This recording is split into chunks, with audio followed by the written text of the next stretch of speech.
How to add a custom domain in Firebase. So connecting a professional domain to your Firebase project is the final step in moving from a hobbyist look to a live production-ready app.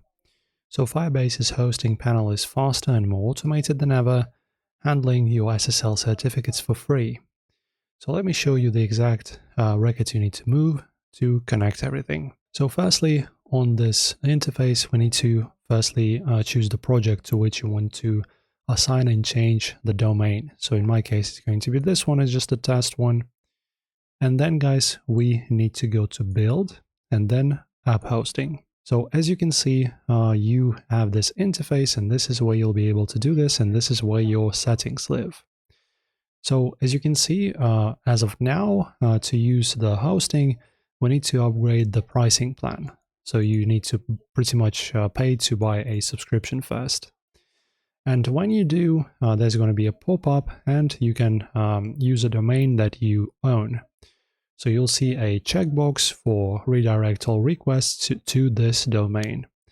And also I highly recommend checking this if you want both your naked domain and the 3Ws version to lead to the same place. Click continue and Firebase will generate the unique verification records for your sites. Right then, and also Firebase now needs to know actually if you actually own this domain, and it will provide a TXT record.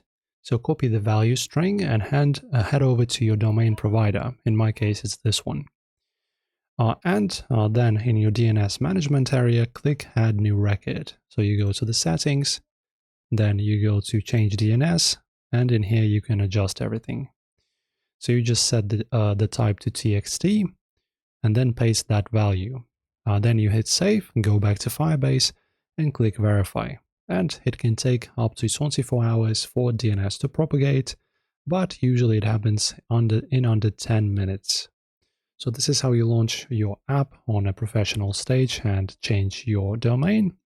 If this helped you out guys, like and subscribe, and I'll see you in the next one.